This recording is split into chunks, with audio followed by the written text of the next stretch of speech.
નમસ્કાર, આપ જોઈ રહ્યા છો બીટીવી ન્યૂઝ ગુજરાતી. હું છું અંકુર રાવલ. સમાચારની શરૂઆત કરીએ ટોપ 10 ન્યૂઝથી.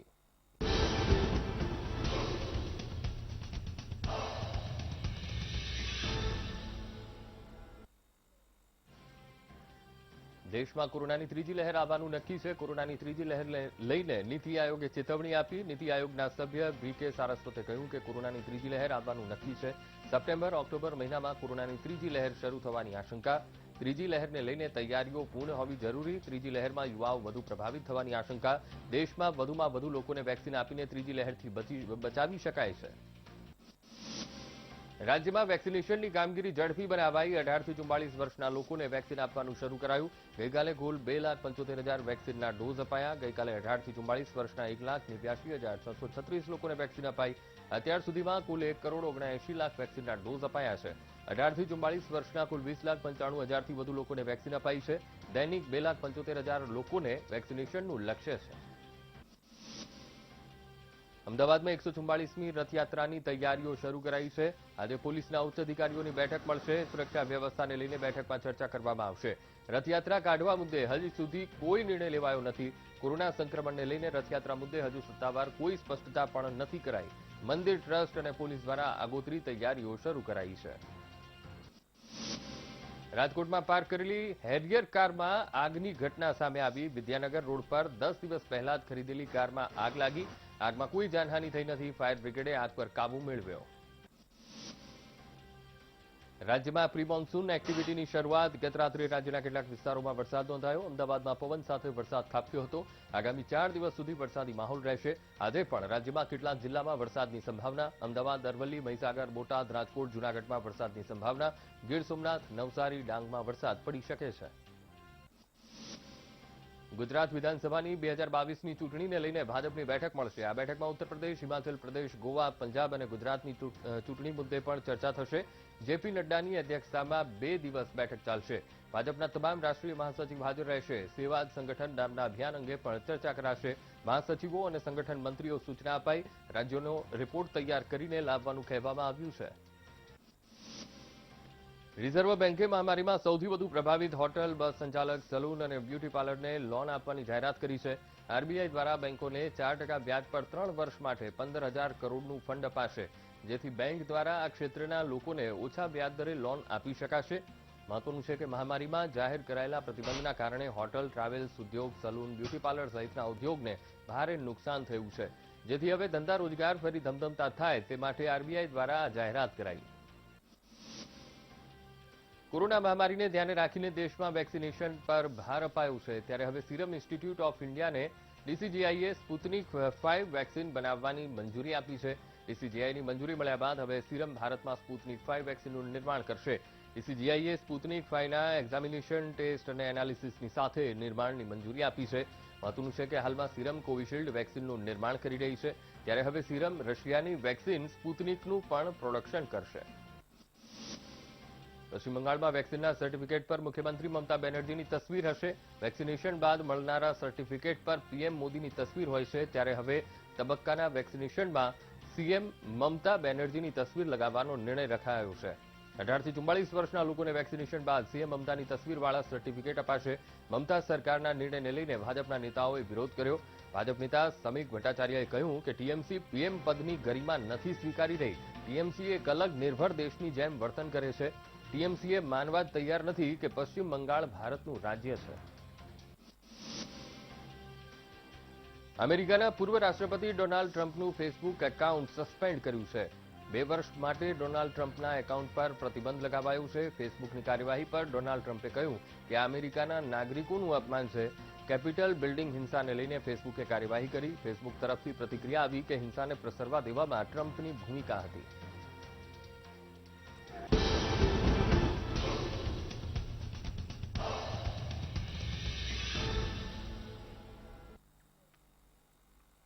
રાજ્યમાં પ્રી મોન્સૂન એક્ટિવિટીની શરૂઆત થઈ ગઈ છે. ગત રાત્રે રાજ્યના કેટલાક વિસ્તારોમાં વરસાદ વરસ્યો. અમદાવાદમાં પવન સાથે વરસાદ ખાબક્યો. આગામી 4 દિવસ સુધી વરસાદી માહોલ રહેશે. આજે પણ રાજ્યમાં કેટલાક જિલ્લામાં વરસાદની સંભાવના. અમદાવાદ, અરવલ્લી, મહીસાગરમાં વરસાદની સંભાવના છે. બોટાદ, રાજકોટ, જૂનાગઢમાં પણ વરસાદની સંભાવના. તો ગીર સોમનાથ, નવસારી, ડાંગમાં પણ વરસાદ પડી શકે છે.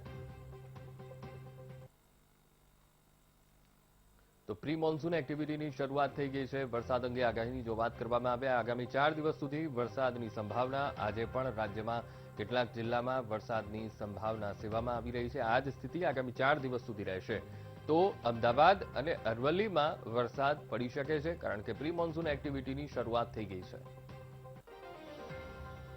बारिश होने का संभावना है। मोस्टली साउथ गुजरात में काफ़ी सारे जगहों में स्कैटर्ड रेन होने का संभावना है। Even north Gujarat, even Ahmedabad में भी हो सकता है। गांधीनगर एंड आपका अरावली, महिसागर, दाहोद, पंचमहल, आणंद, खेड़ा, ये सारे जगहों में भी बारिश होने का पॉसिबल संभावना है। और थंडरस्टॉर्म एक्टिविटी रहेगा, लाइटनिंग भी होने का संभावना है। नाउकास्ट उसके लिए भी दिया जाएगा और वार्निंग, थंडरस्टॉर्म वार्निंग भी दिया गया है। मानसून तो केरला में 3 तारीख को हिट किया था और आगे प्रोग्रेस होने के लिए कंडीशंस फेवरेबल है। कल तक और भी प्रोग्रेस हो जाएगा और अभी कंडीशंस क्वाइट फेवरेबल है। उसका क्या है ना, अभी हमारा गुजरात का ऊपर एक ट्रफ आ रहा है, अरबियन सी से एक ट्रफ एक्सटेंड हो रहा है, because of which lot of moisture आ रहा है और हीटिंग की वजह से कन्वेक्टिव एक्टिविटी, मोस्टली जो रेन रहेगा कन्वेक्टिव रेन रहेगा, लाइटनिंग और थंडर होने का भी संभावना है। અમદાવાદમાં રાત્રે ભારે પવન સાથે વરસાદ પડ્યો. ભારે પવનથી અનેક વિસ્તારમાં વૃક્ષો પણ ધરાશાયી થયા હતા. ઇસ્કોન બ્રિજ પાસે રસ્તા પર વૃક્ષ ધરાશાયી થયું. કર્ણાવતી ક્લબ સામે ટ્રાફિક પોલીસ બૂથ પણ પડી ગયું હતું.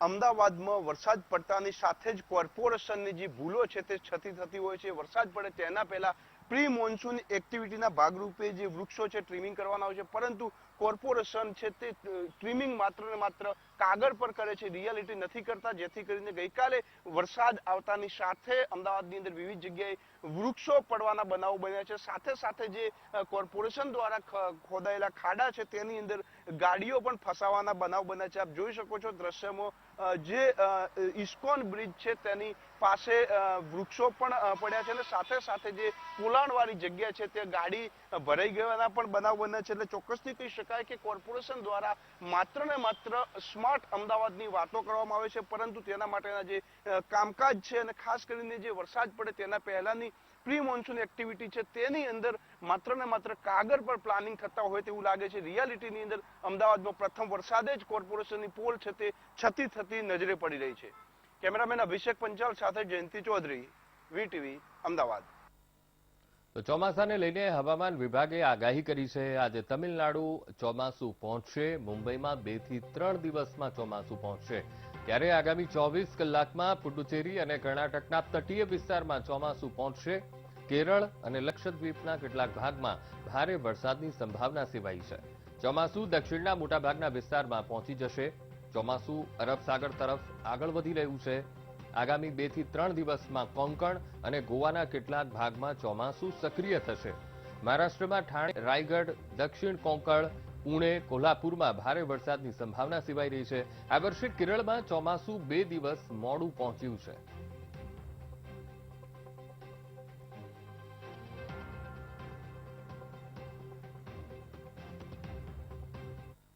અમદાવાદમાં રાત્રે ભારે પવન સાથે વરસાદ વરસ્યો. જીએમડીસીમાં ડ્રાઈવ થ્રુ વેક્સિનના ટેન્ટ ઉડ્યા હતા. ડ્રાઈવ થ્રુ વેક્સિન માટે લગાવેલા ડોમના કાપડ તૂટ્યા. ગ્રાઉન્ડમાં તૈયાર કરાયેલા ડોમ પણ તૂટ્યા.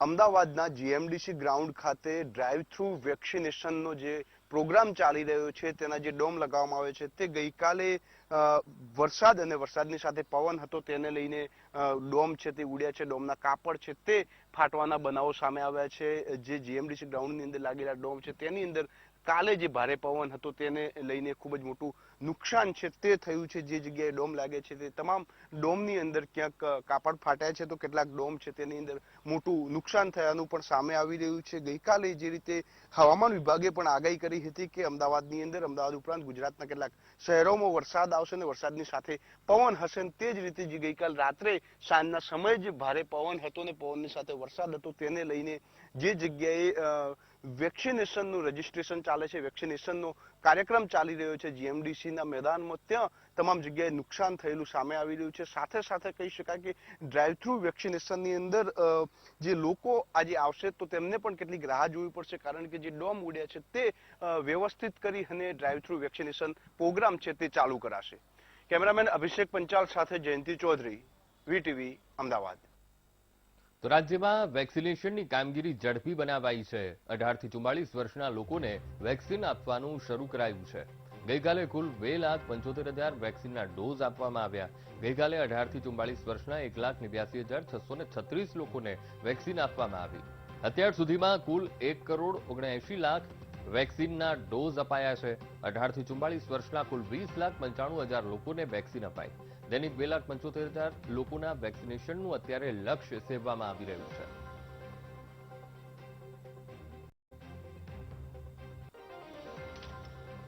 કોરોનાની બીજી લહેર નબળી પડવાની સાથે વધુ એક રાહતભર્યા સમાચાર મળી રહ્યા છે. વેક્સિનને લઈને ભ્રમમાં રહેનારા લોકો માટે આ ખૂબ જ મહત્વના સમાચાર. એમ્સની સ્ટડીમાં દાવો કરાયો છે કે વેક્સિન લગાવ્યા બાદ એક પણ વ્યક્તિનું કોરોનાથી મૃત્યુ નથી થયું. એપ્રિલ મે મહિના દરમિયાન કરાયેલી આ સ્ટડીમાં આ તારણ સામે આવ્યું છે. એપ્રિલ મે મહિનામાં કોરોનાની બીજી લહેર જ્યારે પીક ઉપર હતી, હજારો લોકોના મૃત્યુ થઈ ચૂક્યા હતા. એમ્સે દિલ્હીમાં પોતાની સ્ટડીમાં 63 બ્રેક થ્રુ ઇન્ફેક્ટેડ લોકો પર આ રિસર્ચ કર્યું હતું. વેક્સિન લગાવ્યા બાદ થતા કોરોનાને બ્રેક થ્રુ ઇન્ફેક્શન કહેવાય છે. સ્ટડીમાં 21 વર્ષથી 92 વર્ષ સુધીના દર્દીઓ સામેલ હતા. વેક્સિન લગાવેલા મોટાભાગના લોકો ઘરે જ સારવાર લઈને ઠીક થયા છે.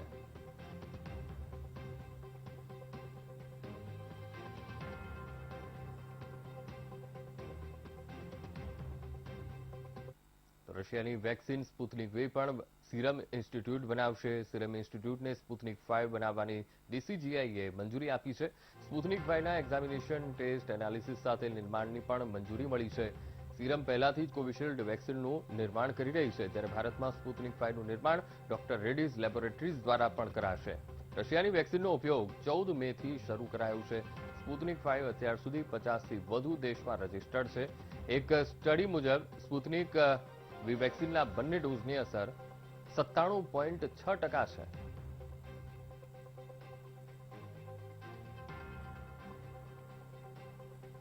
તો આજનો તે સંવાદદાતા જયેશ ચૌહાણ ફોનલાઈન પર. જયેશ, રશિયાની વેક્સિન સ્પુતનિક 5 પણ હવે સિરમ ઇન્સ્ટિટ્યૂટ બનાવશે. શું વિગતો પ્રાપ્ત થઈ રહી છે? અંકુર, હાલ દેશમાં છે તે સિરમ ઇન્સ્ટિટ્યૂટ કોવિશિલ્ડ વેક્સિનનું છે તે નિર્માણ કરી રહી છે. એ વચ્ચે છે તે ભારત સરકાર દ્વારા છે તે જે WHO દ્વારા માન્યતા આપવામાં આવી છે તે તમામ વેક્સિનોને ઇમરજન્સી ઉપયોગ માટે મંજૂરી આપવામાં આવી હતી. જેમાંની એક સ્પુતનિક રશિયાની વેક્સિન છે તેને પણ જે ભારતમાં મંજૂરી છે તે આપવામાં આવી હતી. ત્યારબાદ સિરમ ઇન્સ્ટિટ્યૂટ દ્વારા સરકાર પાસે એક આવેદનપત્ર આપવામાં આવ્યું હતું, જેમાં તેઓએ સ્પુતનિક વીના નિર્માણ માટે જે મંજૂરી માંગી હતી તે મંજૂરી છે ડીજીસીઆઈ દ્વારા ગઈકાલે આપી દેવામાં આવી છે. એટલે હવે સિરમ ઇન્સ્ટિટ્યૂટ છે તે કોવિશિલ્ડ સાથે સ્પુતનિક વીના એક્ઝામિનેશન, ટેસ્ટ, એનાલિસિસ અને નિર્માણની છે તે મંજૂરી મળી છે, જેને લઈ હવે સ્પુતનિક નું નિર્માણ છે તે ભારતમાં પણ થશે અને સિરમ ઇન્સ્ટિટ્યૂટ છે તે આ વેક્સિન ભારતમાં બનાવશે. આગામી સમયમાં છે તે વધુ વેક્સિનનો જથ્થો છે તે દેશમાં ઉપલબ્ધ થાય તે પ્રકારની સરકારની જે એક્શન પ્લાન છે તેમાંનો એક ભાગ છે કે જેને લઈ અને સિરમ ઇન્સ્ટિટ્યૂટને મંજૂરી આપવામાં આવી છે. તો ઉલ્લેખનીય છે કે સ્પુતનિક વી છે તે સૌથી વધુ અસરકારક માનવામાં આવે છે. તેનો એક ડોઝ છે તે 92% સુધી છે કારગર છે, ત્યારે બંને ડોઝ આપવામાં આવે તો તેની અસરકારકતા 98% જેટલી થાય છે, જેને લઈ અને એક સારા સમાચાર દેશ માટે કહી શકાય કે વેક્સિનની અછત છે એ વચ્ચે નવી વેક્સિનોને મંજૂરી આપવાનું કામ સરકાર દ્વારા કરવામાં આવી રહ્યું છે. અંકુર. જી બિલકુલ જયેશ, સમગ્ર માહિતી સાથે જોડાવા બદલ આપનો આભાર.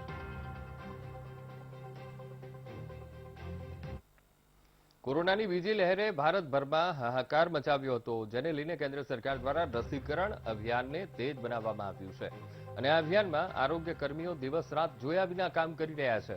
ત્યારે આ કર્મચારીઓને યોગ્ય વ્યવસ્થા મળી તે પણ સરકારની જવાબદારી બને છે. પરંતુ જો આ સેવાભાવી કર્મચારીઓને જ હાડમારીઓનો સામનો કરવો પડે તો કેવી રીતે રસીકરણ અભિયાનને આગળ વધારી શકાય? આવી જ કંઈક ઘટના રાજૌરીમાંથી સામે આવી કે જ્યાં રસીકરણ કરતા કર્મચારીઓને પારાવાર મુશ્કેલીઓનો સામનો કરવો પડી રહ્યો છે. રાજૌરીના કંડી બ્લોકના દંગા વિસ્તારમાં જીવના જોખમે આરોગ્ય કર્મીઓ આ અભિયાન ચલાવી રહ્યા છે. જી હા, આ એક વિડીયો સોશિયલ મીડિયા ઉપર ખૂબ જ વાયરલ થયું છે, જેમાં આપ જોઈ શકો છો કે કેટલાક આરોગ્ય કર્મીઓ રસીકરણ માટે નદીમાંથી પસાર થઈ રહ્યા છે. નદીમાં ધસમસતા પાણીમાંથી જીવના જોખમે કર્મચારીઓ પસાર થઈ વેક્સિનેશનના પ્રોગ્રામને આગળ વધારી રહ્યા છે. ત્યારે સરકાર પાસે એવી આશા કે આવા કર્મચારીઓને યોગ્ય વ્યવસ્થા આપવામાં આવે, જેથી કરી વેક્સિનેશન અભિયાનને પણ વેગ મળી શકે.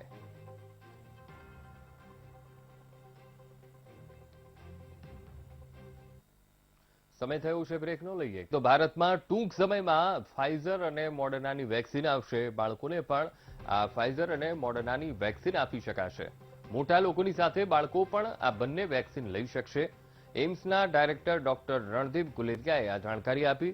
ફાઇઝર મોડર્ના વેક્સિન મામલે સરકાર જલ્દી જાણકારી આપશે. બંને વેક્સિનથી કોઈ નુકસાન નથી થતું. સાથે જ કહ્યું કે વિશ્વના લોકોને વેક્સિન અપાઈ તેના આંકડા પરથી આ બંને વેક્સિન ખૂબ જ સુરક્ષિત છે.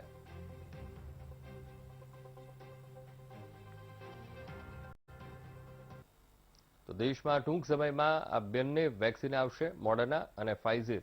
ભારતમાં મોડર્ના અને ફાઇઝરની રસી આવશે, જે બાળકોને પણ આપી શકાશે. સાથે જ ડોક્ટર રણદીપ ગુલેરિયાનું મહત્વનું નિવેદન આવી રહ્યું છે કે આ બંને વેક્સિનથી કોઈ નુકસાન નથી થતું. મોટા લોકોની સાથે નાના બાળકોને પણ આ બંને વેક્સિન આપી શકાશે. તો હવે પૂરતા આંકડા પરથી આ તારણ સામે આવ્યું છે. બાળકોમાં કોરોના વેક્સિનને લઈને ખૂબ જ મોટા સમાચાર. જૂનના અંત સુધીમાં બાળકોની વેક્સિન આવી શકે છે. ઝાયડસ કેડિલાની વેક્સિનના ત્રીજું ટ્રાયલ હવે પૂર્ણ થઈ ગયું છે. કંપની DCGI પાસે ઇમરજન્સી ઉપયોગ માટે મંજૂરી માંગશે. ત્રીજી લહેરમાં બાળકો વધુ સંક્રમિત થવાની સંભાવના છે. બાળકો માટે વેક્સિન ઉપલબ્ધતા માટેની તૈયારીઓ તેજ થઈ ગઈ છે. તો આજ મુદ્દે સંવાદદાતા પરાગ દવે ફોનલાઈન પર. પરાગ, બાળકો માટે વેક્સિન ઉપલબ્ધતા માટેની તૈયારીઓ તેજ થઈ ગઈ છે, શું વિગતો? કોરોનાની ત્રીજી લહેરમાં બાળકોને મહત્તમ અસર થવાની સંભાવના છે, ત્યારે ભારતમાં સ્વદેશી એક વેક્સિન ઉપલબ્ધ થાય બાળકો માટે, જે 12 થી 18 વર્ષના બાળકોને પણ આપી શકાય તે માટેનું એક પ્લેટફોર્મ તૈયાર થયું છે. ઝાયડસ કેડિલા જે ગુજરાતની કંપની છે, તેણે પોતાના પરીક્ષણોમાં 12 થી 18 વર્ષના બાળકોનો પણ સમાવેશ કર્યો હતો અને તેનું ત્રીજા તબક્કાનું ટ્રાયલ પૂર્ણ થઈ ગયું છે.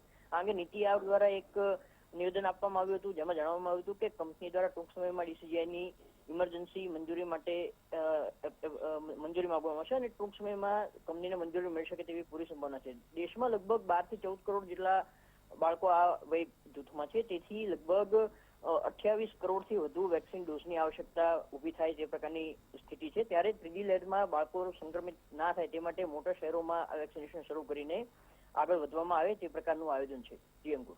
જી બિલકુલ પરાગ, સમગ્ર માહિતી સાથે જોડાવા બદલ આપનો આભાર.